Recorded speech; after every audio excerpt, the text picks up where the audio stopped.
Philosophical and political changes in the U.S. post-Depression and World War II caused the inflationary environment. There was a desire for more interventionist government policy. This is him in 1979 talking about the previous 8 years. He said that in 1979 about the 70s. It's like he wrote it yesterday.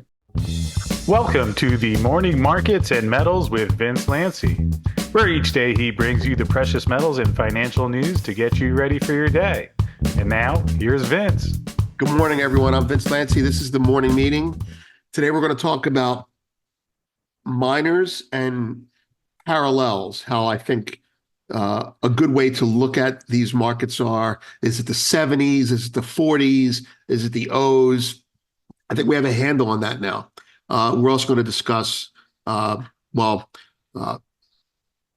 Hickey's tech investor report is out, and I have some excerpts from that to share with you without giving away too much on the man's original work about the miners that he has in his portfolio. So let's get started with that.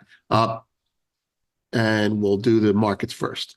The dollar is up 10 at 105.19. The 10-year bond is 446, down 3 basis points. The S&P 500 is 51.79, up a handle. The VIX is 13.57, essentially unchanged.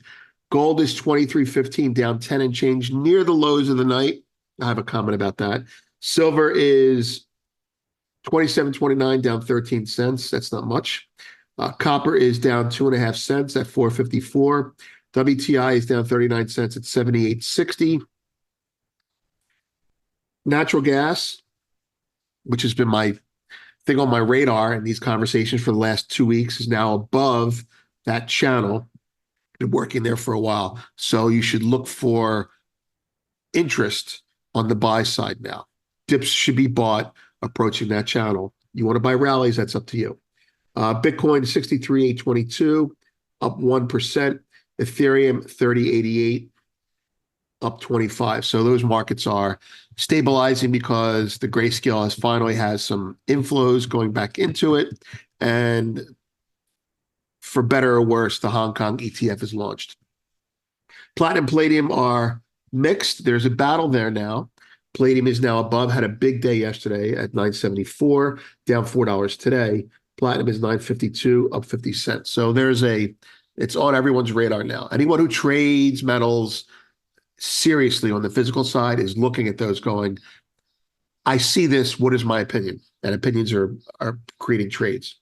Grains are down 12.31 and soy down 3 cents. Corn is 4.54, down a little over a penny, and wheat is 6.44.8, down 2 cents. Okay, front page, there's yesterday's stories. There's the Yellen story that we discussed in video yesterday. And for the founders, we're going to put this out later on today, but the Goldman raised their price target on Cameco. I think I got it right this time, despite the poor earnings. And the synopsis is the short version is they don't think the problem is systemic. They think it's a one-time thing. There may be a problem with the company, but the industry is going to drag it higher. You know, the wave is just going to. They raised their target. That should tell you something. And last week on the weekend we did macro storm coming for gold, and a lot of people appreciated that. All right, the main event: Fred Hickey on miners. So we're going to throw some quotes out there. Fred Hickey discussing miners in context of gold. And I'm going to discuss something that, having read what he wrote, reminded me of this analog. There's a struggle. People are like, what are the miners like now? You know, I'm trying to figure it out myself, you know? All right, so here we go. He has everyone who is a regular on this show knows that he has a newsletter called The High Tech Strategist, published since 1987. And the title is The Silicon Valley Emperor's New Gen AI Close.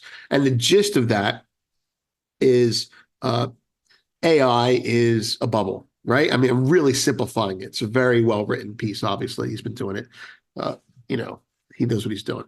And after he goes through a very long, detailed commentary on the technology marketplace,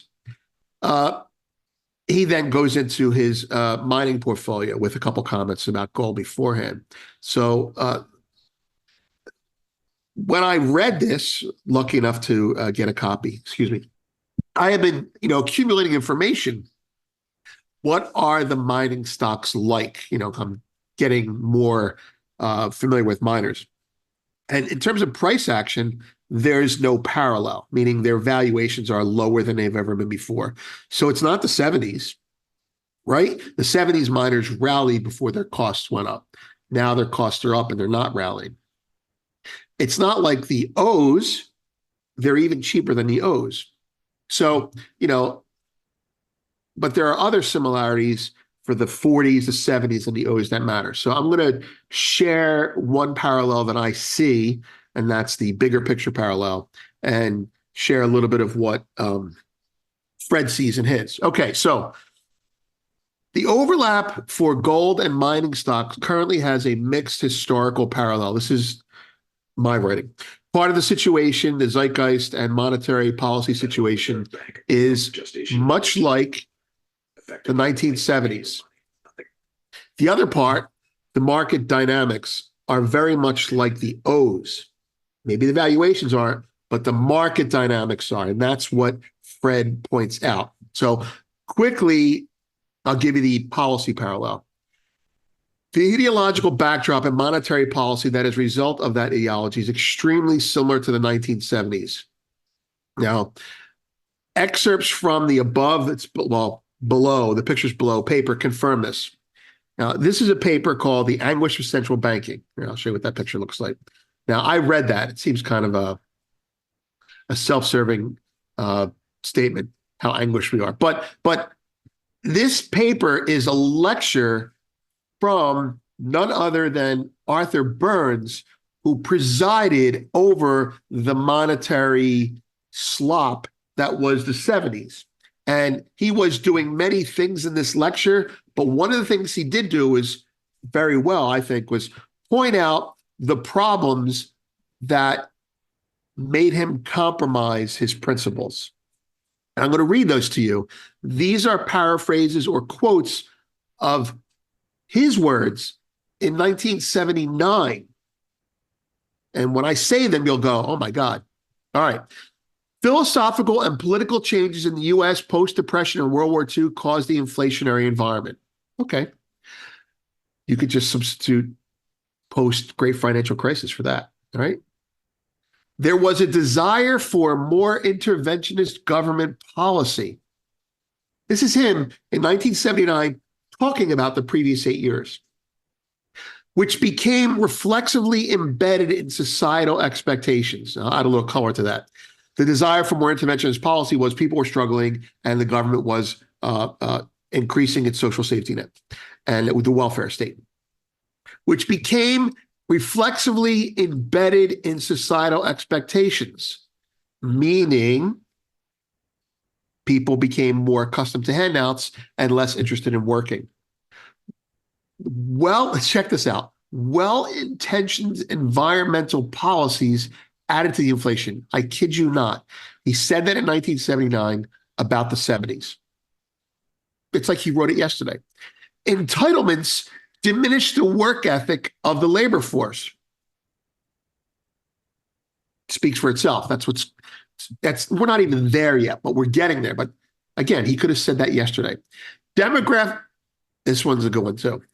Demographic changes in the workforce made it difficult to understand what the appropriate level of full employment was. Now, to break that down a little bit, demographic changes, back then it was women entering the workforce, okay? Now it's immigrants coming in, okay? So the Fed had a hard time figuring out what was truly full employment and what wasn't, all right?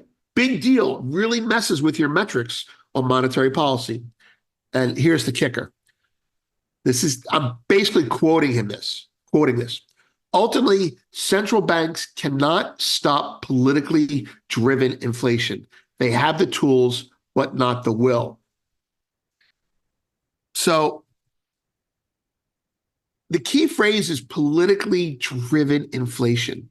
The inflation is politically driven. They want the inflation. If not the inflation, they want the things that give them inflation. I want this. Therefore, I'm going to pay for it. And we're the ones paying for it. All right. So much more of that. I'm going to go through this, go through that, and write a more detailed. I kind of glossed over it when I wrote it on this a couple years ago, but I'm going to break it down much more detailed, and I think it's kind of jaw dropping. But back to Fred Hickey.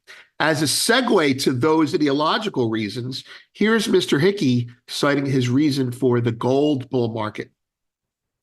There are several factors driving today's gold bull market, including a loss of faith in central bankers worldwide following their coordinated money printing, central currency debasement programs in recent years to fund massive government deficit spending. That phrase is everything that happened above, right? U.S. actions to weaponize the dollar. We did that then too. The global reserve currency against their enemies. We did that too. The collapse of investing alternatives, real estate, stocks, and China, and the revival of inflation. Okay, back to the parallels. That's his preamble before he starts talking about gold. Back to the parallels. As far as valuations, now, if we are in the 70s psychologically with this whole banking mentality and this ideological thing, what are miners priced as now? And it's not the 40s, it's not the 70s. Okay, this as far as I know, in the 70s, the miners kicked because their cost of production was lower, number one. Number two, there weren't a lot of alternatives to miners, right? The O's, I think, are where the alternatives start to come in and squeeze miners out. But there is a similarity that he notices. In the early 2000s, Western investors' extremely narrow focus, Mag 7, on a relatively small number of tech stocks kept their attention away from precious metals and especially from the precious metals mining stocks, which led to a 17-fold increase in gold and silver mining stocks.